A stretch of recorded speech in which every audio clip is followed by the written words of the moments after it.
I supported my wife through cancer. She cheated on me the moment she got better. I'm a man of 36 years old, and for 3 years my whole life was reduced to 3 words. Keep her alive.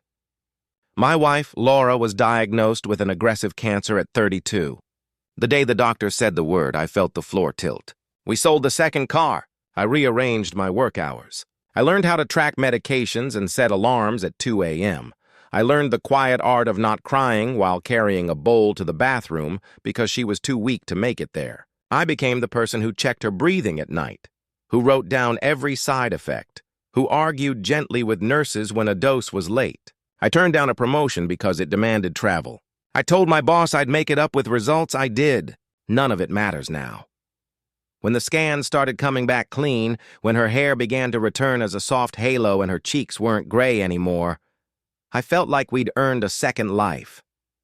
She wanted to feel strong again, so I found a nearby gym that offered a survivorship program. I drove her there, waited in the parking lot with a book, and drove her back. The first week she cried after the sessions. Happy tears, relief, anger all mixed together. I held her in the car, forehead against mine, telling her she was doing great. By week 3, she told me I didn't need to wait anymore. It's silly, she said. I'm not a child, I agreed. She deserved independence after being trapped in a medical routine for years. That's when things began to shift. It was small at first. She started wearing a different perfume, one I hadn't smelled since our early 20s. Her phone, once forgotten on kitchen counters for hours, became glued to her hand. She turned it face down when I walked in. I told myself I was being paranoid, that after living so long in crisis, my brain was hunting threats in normal life. I took more chores off her plate. I told her to take time for herself. I want you to feel alive again, I said, meaning it. One night I heard the shower running and saw her phone light up on the sink. I didn't touch it. I didn't need to. The message preview was enough. Last night was amazing. I'm counting hours until I see you again. My heart started pounding in my throat like it wanted out. There was a moment where I just stared at the steam rising from the shower, the sound of water on tile, thinking there had to be some stupid explanation. When she stepped out, wrapped in her towel, humming under her breath, I asked. My voice sounded like it belonged to someone else. She froze. Then, like a scene I wish I could erase, she smiled in a way I'd never seen and said it was a joke between friends. When I didn't move, she sighed and rolled her eyes. You don't get it, she said. I lost my body for years. I need to feel something, to feel wanted, to feel alive. The word alive hit me like a slap. I told her I wanted her. I told her I had learned every new scar and loved each one like a map of what we'd survived. She said I was smothering her, making everything about the illness, about caregiving. That night, I slept on the couch and stared at the ceiling until the shadow of the window frame slid from one side of the room to the other. In the morning, she was cheerful, making coffee like nothing had happened. She kissed my cheek and said she was meeting the girls from the survivorship class for brunch. I nodded. When the door closed, I sat at the table with my hands flat on the wood and realized I didn't know how to breathe without counting. The next cracks came from the people around us. Laura's sister Hannah slipped during a call. You know, maybe it's good for her to have attention. After all that, I asked what she meant.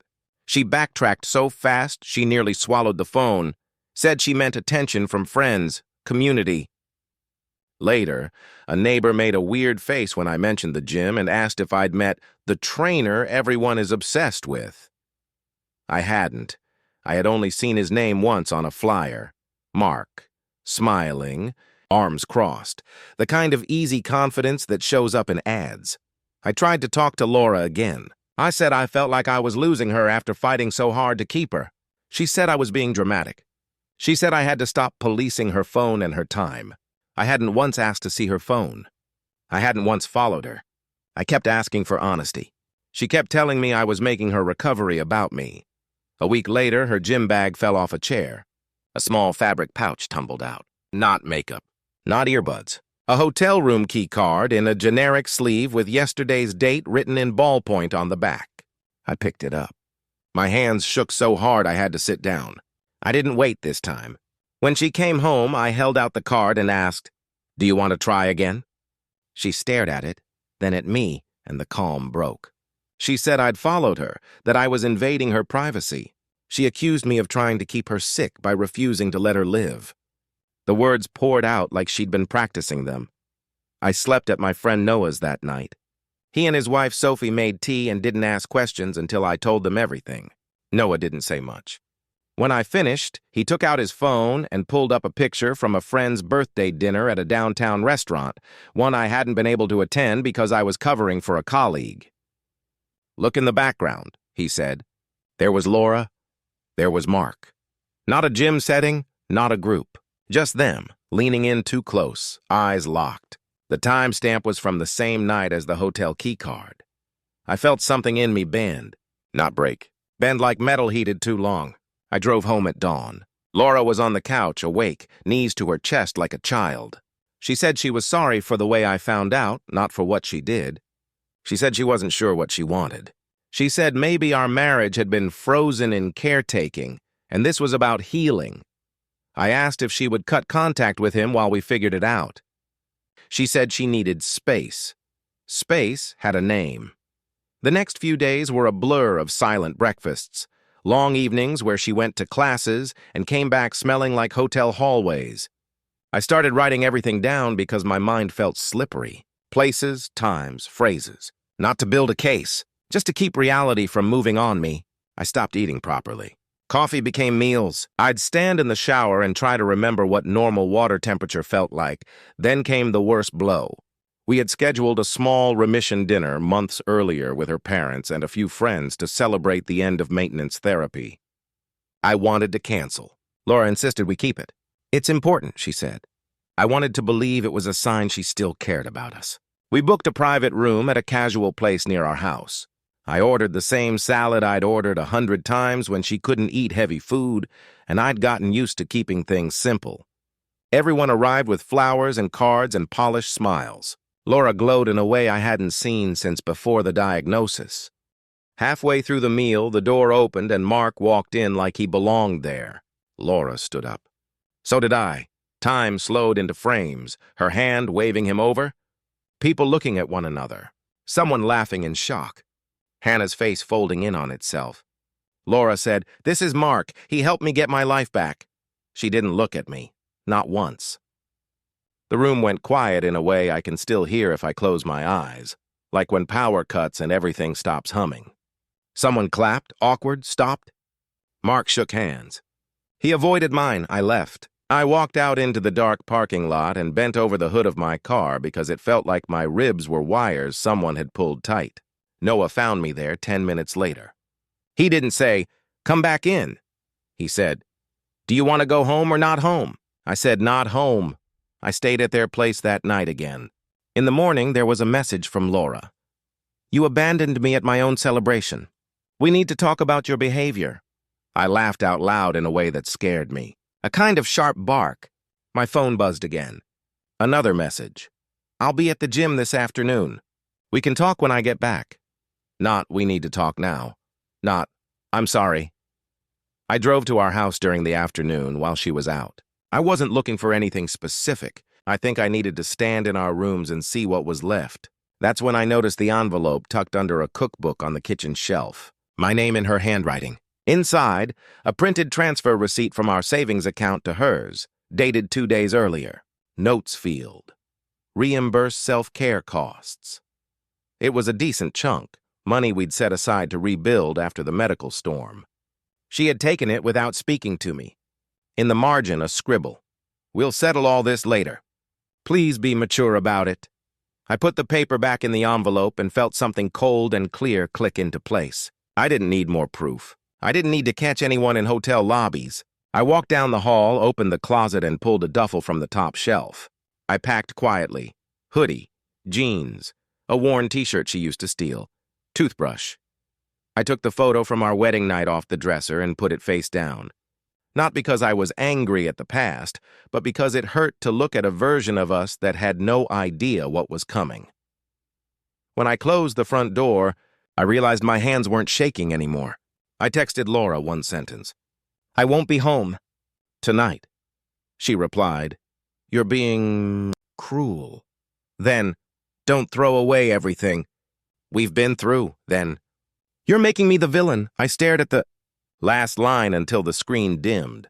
The thing about caregiving is that you become invisible in your own story. You erase yourself so someone else can live. I had done it gladly. But now the person I erased myself for was asking me to erase the truth as well. I couldn't. Not anymore. That night, Noah set a cup of tea by the couch where I was pretending to sleep. He didn't say anything. The house was quiet in that comforting way, only a home with a baby monitor and thick curtains can be. Somewhere before morning, I decided I would stop begging for honesty from someone who had weaponized healing to cut me open. I decided I would gather what I knew, say it once, and then step back. I had no plan beyond that, but I knew the next time I saw Laura, I would ask a question I had been afraid to form. "When did you start choosing him over us?" And I would listen to whatever answer came, even if it was silence. Laura texted the next day asking if I could meet her at home at 6. I arrived early and sat in the driveway, hands on the wheel, watching the window of what used to be our bedroom. A lamp flipped on and off, the timer I'd set months ago so the room wouldn't feel lonely when she came back from late appointments. The timer still worked. I let myself in. The air smelled like her shampoo and something metallic, like an empty sink. She came in 10 minutes past 6, hair in a neat ponytail, gym bag slung over her shoulder. She didn't try to hug me. She put the bag down at the foot of the stairs and leaned against the banister like we were teenage roommates arguing about dishes. "You can't just disappear," she started. That was manipulative. I told her I left because she brought a man she was sleeping with to a dinner celebrating her remission and introduced him like a sponsor at an award show. She said I was being dramatic again, that I had abandoned her at a vulnerable moment. I asked her the question I had practiced. "When did you start choosing him over us?" She looked at the carpet over my shoulder and said very quietly, "When I realized I wasn't dying." For a second, I thought I'd misheard. She continued, almost as if she was explaining a recipe. She said that during the illness I had been everything, and the minute she got better she felt trapped in the version of herself that was always weak, always cared for. She said that Mark saw her as powerful, as someone who conquered something. I didn't say what I was thinking, that I had seen her as powerful every day she wanted to give up and still sat up to swallow pills that made her sick. I didn't say that I had loved her before the illness, during and after, and that for me there was no weak or strong, just the person I married. Instead, I asked her if she was still seeing him. She said, "I'm not answering that." Then she said something that made my ears ring. "If you'd been less suffocating, maybe I wouldn't have needed to look elsewhere." There it was, the neat, sharp blade of blame. I told her I had found the transfer from our savings. She said she deserved it, that she had to rebuild her life, and self-care wasn't free. I told her the savings were ours, like the illness had been ours, like the recovery was supposed to be ours. She said we were clearly on different pages. We were quiet for a long time. There's a silence that comes after a long emergency. It's not peaceful. It's the sound of a building after the sirens have stopped, when you can hear every pipe creak and every sagging beam arguing with gravity. That's how the house felt. I laid out what I knew without heat, the text I saw, the photo in the restaurant, the hotel key card, the dinner, the transfer. I didn't accuse. I didn't raise my voice. I told her I'd kept notebooks of the long nights, the meds, the appointments, not to hold anything against her, but because I'd needed reality to anchor me. I said I wouldn't beg. "If this is who you are now," I said, "then be honest and I'll leave you alone." She stared at me, jaw tight. "You want me to confess so you can punish me," she said. I told her I didn't want to punish anyone. I wanted the truth or the dignity of being allowed to walk away without being told I was crazy. She didn't answer. She went upstairs, stayed there for 20 minutes, and came back with a small box of my things that she'd neatly collected from drawers. That was my answer. I took the box. At the door, she said, "People will think you left me after cancer. Do you want to be that man?" It was a clean shot. I felt it land. I said, "People can think I stayed long after the cancer was gone and that I left when you invited someone else to our table." I slept at Noah and Sophie's again. The next days were a pattern. Laura sending messages that swung between cold and sentimental, and friends and family filling in the silence with their own theories. Hannah called, crying, telling me she had begged Laura to slow down, to think. She said their mother was convinced I had given up on Laura because I was tired of being a nurse. I told her I had never minded being a nurse. What I couldn't be was a ghost in my own marriage. Noah suggested I take a few days off work and go somewhere that wasn't saturated with memories. We drove to the coast for a night. The ocean was gray and rough, the kind that clears your head by reminding you how small you are. We walked until the wind cut through our jackets and then sat in the car eating sandwiches. I talked for the first time about the resentment I hadn't let myself feel during treatment. Toward cancer, toward the randomness of it, toward the tiny ways people disappear when life gets hard. I said out loud that I was afraid of being a bitter man in 10 years. Saying it made it less likely to happen. When I came back, there was a voice note from Laura. She said she felt harassed by people asking questions and blamed me for airing our private issues. I hadn't told anyone beyond Noah and, now Hannah, because she'd reached out. Laura had told people herself without realizing, I guess, that the story would mutate as stories do. I decided to speak to her one last time in person, not to fight, but to draw a line.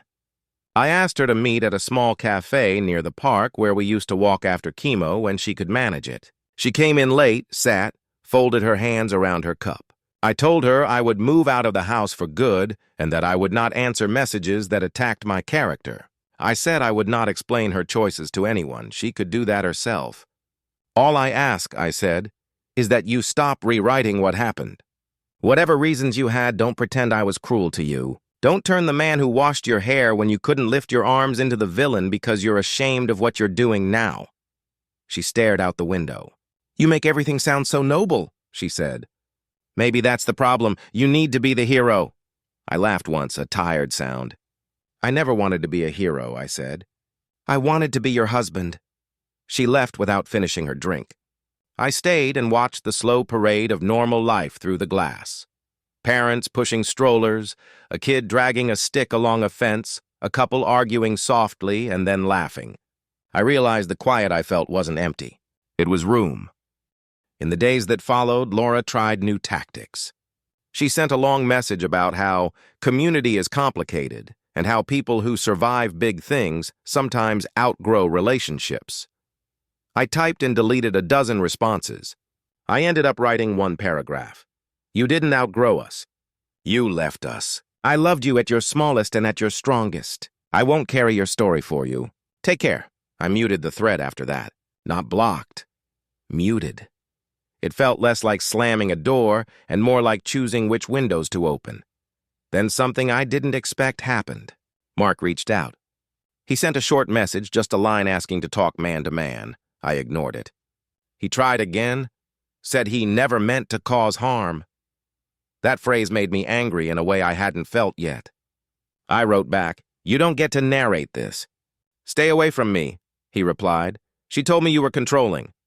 That, finally, brought me a kind of brutal clarity. People will believe the story that lets them live with themselves. He needed me to be a villain, so he wasn't one. I put down the phone and went for a long run until my lungs burned and my legs shook, and all of it. The house. The dinners, the hotel corridors, fell a few steps behind me. A week later, Hannah called and said Laura had showed up at their parents' place with a suitcase. Their mother had welcomed her like a returning hero. Their father, quieter and more practical, asked questions Laura didn't like. He called me after. He didn't ask for details. He just said, "I'm sorry," and it cracked something in me that had dried hard. I told him I was too. I moved into a small furnished place across town with thin towels and mismatched plates. On the first night, I sat on the floor back against the bed frame and listened to a radiator clank itself awake. It wasn't home, but it was mine. Over the next days, I filled the space with the simplest routines: laundry on Saturday mornings, runs at sunset, cooking food that didn't come in plastic. I bought a cheap plant and watched it lean toward the light. I started answering messages from friends again. Not to rehash everything, but to accept offers of coffee and walks that didn't have to end early because someone was nauseous or tired or late for labs.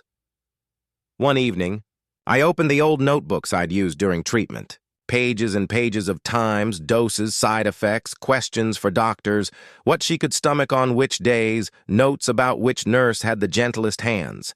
I expected to feel bitterness. I felt something else, respect for the man who wrote those pages and never once asked, "What do I get back for this?" I put the notebooks in a box and labeled it with one word: witness.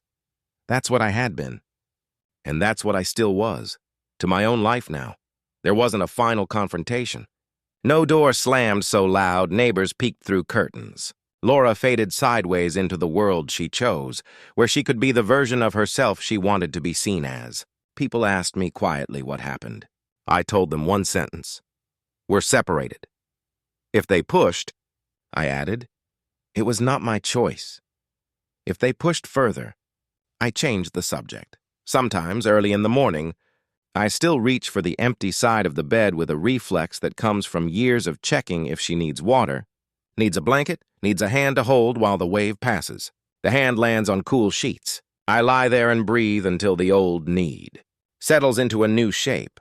Care that isn't directed at a person who replaced me while I was still standing there holding everything. I don't know what the ending is yet. Maybe there isn't one. Maybe there's just me, walking past the gym on my way to the grocery store without noticing who's inside.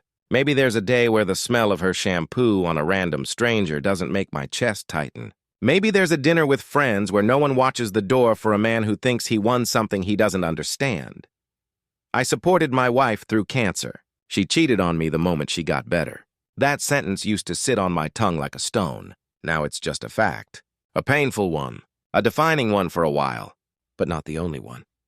Today I ran until my lungs hurt in the good way, came home to a plant leaning toward the light, cooked pasta with too much garlic, and ate it on a couch that sags a little more than it should.